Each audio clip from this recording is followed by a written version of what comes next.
네, 전략 세워보겠습니다. 카카오페이증권의 윤정식 부장입니다. 안녕하세요. 네, 안녕하세요. 네, 오늘 장 이렇게 마감이 됐습니다. 한마디로 어떻게 표현해 주시겠어요? 네, 개별 종목 장세였다라고 음, 말씀을 드리겠습니다. 개별 종목이 사실은 대형주들이 좀 쉰 지 시간이 좀 됐죠. 지수는 스물스물 조금씩 올라갔는데요. 뭐 금일 같은 경우도 그렇고 대형주들 상당히 좀 쉬고 있고 코스피보다는 코스닥이 수급이 좀 더 낮고요. 그리고 개별 종목들이 움직이고 있는 그런 시장이 지속이 되고 있습니다. 네, 그래서 오늘 장에 대한 표현으로 각개전투, 이런 단어들이 많이 좀 나왔었던 것 같아요. 개별 종목 장세에 대해서는 이견이 없어 보이는데, 세부적으로 들어가 볼까요? 눈에 띄었던 포인트들 좀 정리를 해 주시죠. 네, 전체적으로는 변동성이 사실은 좀 떨어졌습니다. 근데 이 변동성이라는 게 종목별 변동성이라기보다는 지수별 변동성.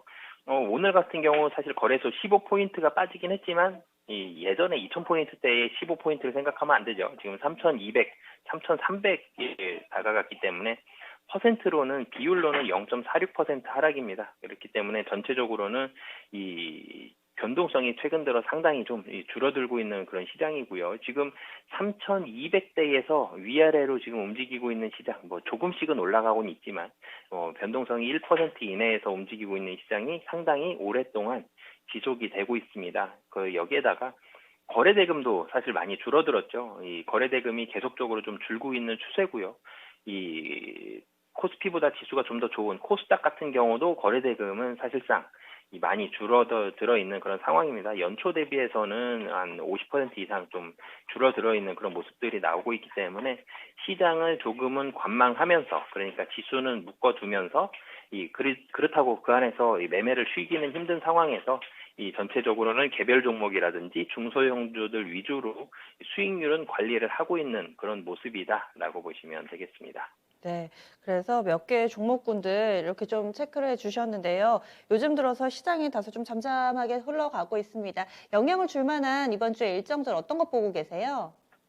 네, 이번 주 일정 목요일과 금요일, 그러니까 7월 1일과 2일 상당히 중요한 일정들이 많이 있습니다. 뭐 이번 주 목요일에는 미국 ISM 제조업 PMI, 그리고 중국에서의 타이신 제조업 PMI, 이 제조업 PMI가 잘 나올 것으로 사실은 보여지는데, 이 시장 예상치를 많이 상회하면, 뭐 지난주에도 말씀드렸고 지지난주에도 말씀드렸는데, 너무 많이 좋으면 또 안 됩니다. 그리고 금요일에 있을 이 고용보고서 굉장히 중요하거든요. 이 고용보고서가 실질적으로 이 PMI보다도 어떻게 보면 경기가 얼만큼 좋은지를 좀 더 가늠하고 있는 좀 더 중요한 지표라고 보여지는데, 이 고용보고서도 그렇고요. 이 PMI도 그렇고, 특히 미국에서의 ISM 제조 PMI, 미국의 6월 고용보고서, 목요일과 금요일에 나오는 이 두 가지 지표들이 시장 예상치를 조금 상회하는 정도가 가장 좋은 상황이다라고 보여지고요. 여기서 조금 상회한다라 그러면 지금 미국 증시도 큰 폭으로 오르는 건 아니지만 계속해서 사상 최고치를 경신하고 있기 때문에 시장 예상치 혹은 예상치보다 조금 더 좋게 나온다라면 좋은 분위기는 유지가 될 것으로 보여지고요. 만약에 큰 폭의 서프라이즈하게 좋게 나온다. 그리고 또 너무 나쁘게 나온다. 둘 다 사실은 미국 증시는 조정이 될 가능성이 높기 때문에 조금만 좋게 나오기를 바라는 그런 지표다라고 보시면 되겠습니다. 지표하고 고용 보고서 동일하게 약간의 서프라이즈가 좋다라고 보시는 거세요? 고용 같은 경우는 사실 예상보다 좋으면은 금리 인상 시기가 앞당겨질 수도 있어서 해석이 좀 차이가 있을 수도 있는데 어떻게 보세요?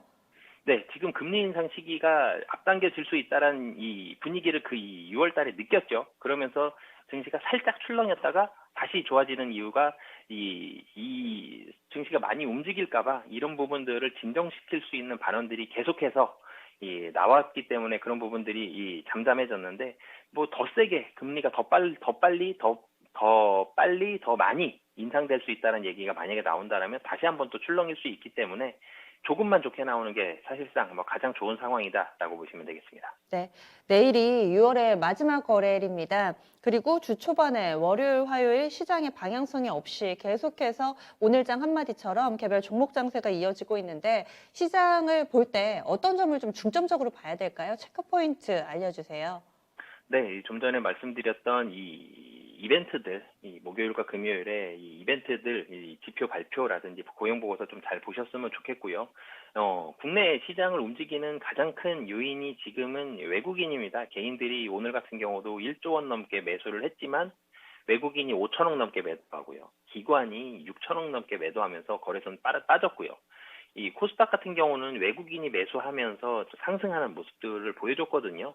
외국인의 귀환이 당분간은 사실은 쉽지 않아 보이긴 하지만 그래도 외국인의 수급이 얼마나 잘 유지가 되는지, 코스피에서 큰 폭의 매도가 나오는지 여부, 그러니까 큰 폭의 매수가 지속적으로 나오기는 쉽지 않은 상황이기 때문에 거래소가 조정 여부가 혹시 나올 수도 있기 때문에 이런 부분 체크해 주셨으면 좋겠고요. 코스닥 같은 경우는 금액이 굉장히 크진 않지만 지금 3거래일 연속 외국인의 매수가 들어오고 있습니다. 이런 분위기가 유지가 된다라면 중소형주, 코스닥에서의 중소형주 강세가 유지가 될 수 있기 때문에 외국인의 수급들 전체적으로 좀 보셨으면 좋겠고요.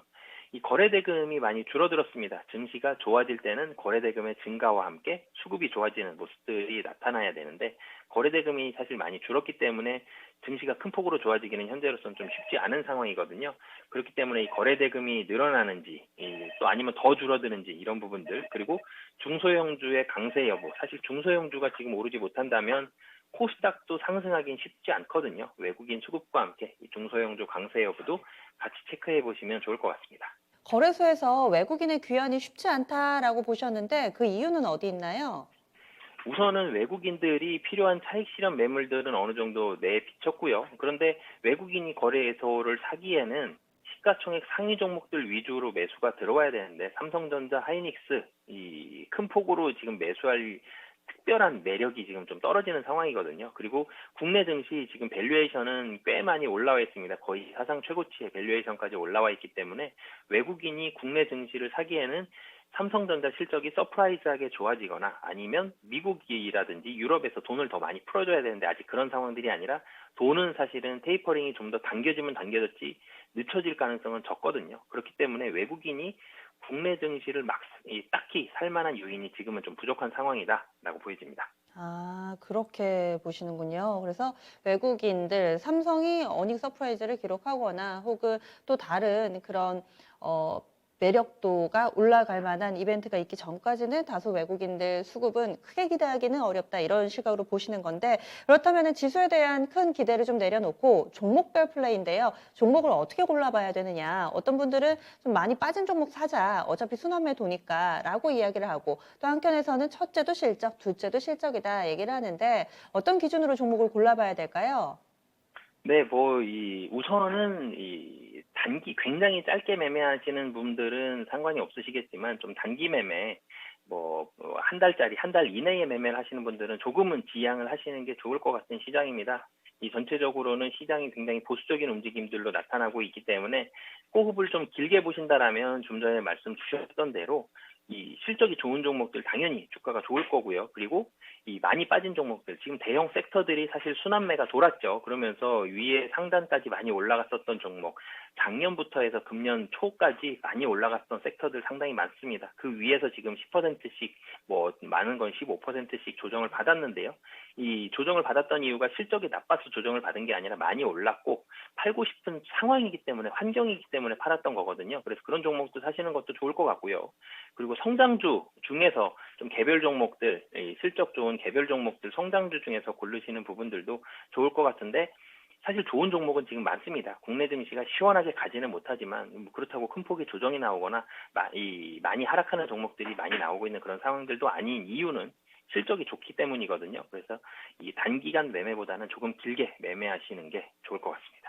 딱 좋은 거 투자자분들이 어느 정도 이제 방송에서도 그렇고 뭐 기사에서도 많이 나와서 업종은 압축이 되셨을 거예요. 철강 좋고 또 반도체 쪽 좋고 뭐 이런 이야기들을 다들 많이 알고 계시는데 철강 같은 경우는 오늘 러시아 쪽에서 수출 관세 이슈가 나오면서 대표적으로 좀 휘청였던 섹터 가운데 하나거든요.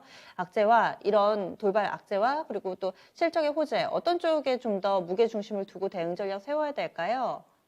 네, 최근에 시장이 조금 보수적인 시장이다라고 말씀을 드렸는데요. 이럴 때는 악재에 굉장히 좀 민감하게 반응을 합니다. 지금 사실은 미국에서 금리 인상을 조금 더 당기겠습니다 라는 얘기를 했을 때 증시에 직접적으로 반영이 될 이유가, 이렇게 크게 반영이 될 이유는 사실 없는데 한 하루 이틀 정도는 반영이 되거든요. 그런 부분들 본다라면. 그리고 다른 기업들도 혹시나 하는 이유로 이슈들이 나온다면 굉장히 좀 많이 출렁이는 모습들이 나옵니다. 그렇기 때문에 악재에는 좀 빨리빨리 반응을 하시는 게 좋고요. 굉장히 민감한 시장이기 때문에. 그리고 실적이 좋은 종목은 대신 악재가 나오더라도 실적이 워낙 좀 탄탄하다. 그러면 좀 긴 호흡 가지고 보시면 좋을 것 같습니다.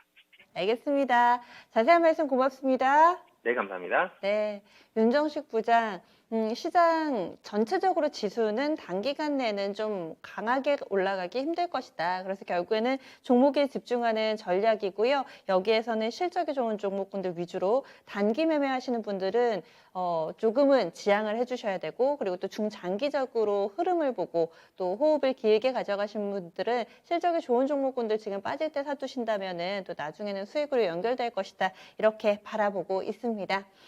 계속해서 그렇습니다. 뭐 우리 증시뿐만 아니고요. 주변국 증시도 보면은 대체로 고점 부근에서 조금은 숨가쁜 이 상승 움직임을 보여주고 있습니다. 여기에서 또 흐름을 잘 읽어보셔야 될 것 같아요. 시장과 약간은 좀 거리를 두고 보면 어쩔 때는 좀 더 잘 보입니다. 매일매일 1시간 단위 또 분 단위 이렇게 체크를 하다 보면 놓치는 부분들이 꽤 있긴 하더라고요. 내 종목에 대해서 또 아무래도 마음이 감정이입이 되다 보면은 중심을 가지고 판단이 어렵거든요. 이럴 때는 전문가의 시각 귀 기울여 보세요. 이어지는 진짜 쉬운 진단 시간에서는 종목 이야기 마음껏 하실 수 있습니다. 여러분들의 시간입니다. 적극적으로 참여하셔서 종목 진단도 받아보시기 바랄게요.